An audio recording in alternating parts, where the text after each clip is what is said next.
It's February 1st, and the strange side of history awaits.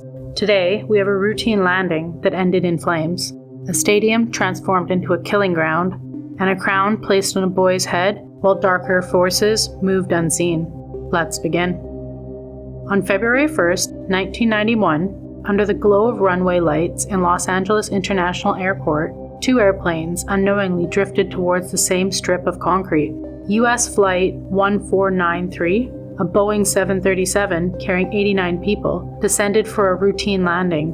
Ahead of it, barely visible in the darkness, SkyWest Flight 5569, a small commuter plane, sat motionless on the very same runway. Inside the control tower, a critical mistake went unnoticed. The SkyWest craft had been told to taxi into position and wait. Minutes later, the U.S. Airjet was cleared to land. With no working ground radar and a misplaced flight strip, no alarm was raised. The impact was sudden and violent. The larger jet slammed into the smaller plane at high speed, crushing it beneath the fuselage. The wreckage roared down the runway, tore through a decommissioned fire station, and exploded into a towering fireball. All 12 aboard the SkyWest were killed instantly. 23 people on the U.S. Airjet never escaped, trapped by fire, smoke, and sealed exits. And in the aftermath, the investigators called it a failure of redundancy. It wasn't weather or mechanical failure that doomed these flights, but a single moment of human distraction. On February 1st, 2012, a football match in Egypt ended, but the night did not. At Port Said Stadium, the final whistle blew after Al Masry defeated Al Ahly 3-1. What should have been noise and celebration turned to something far darker. As the lights glared down on the pitch, thousands of Al Masry supporters surged forward, flooding the field in a wave of chaos. Fans, trapped behind locked gates and metal barriers, had nowhere to run.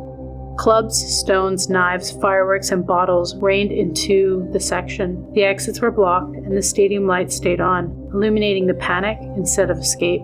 Some fans were crushed against the fence. Others collapsed in the stands as smoke and fear filled the air. 74 people were killed, and more than 500 were injured. Survivors later said security forces stood motionless. Gates that should have been open never did, and to this day, the question lingers about intent, neglect, and whether the tragedy was allowed to happen. In a stadium built to hold tens of thousands, 74 people died because escape was quietly taken away. On February 1st, 1327, beneath the towering arches of Westminster Abbey, a 14-year-old boy was crowned King of England. His name was Edward III, but the crown on his head was not his to command. The true power stood nearby. Edward's father, Edward II, had been forced from the throne only weeks earlier.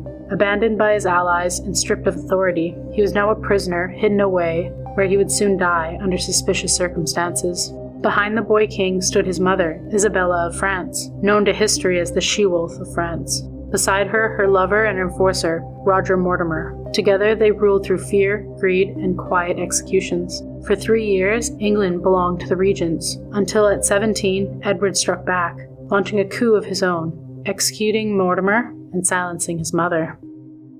The puppet had cut his strings, and would soon lead England into the 100 Years' War. Another day, another strange bite from history. Like, comment, and subscribe. Your next eerie dose is just a day away.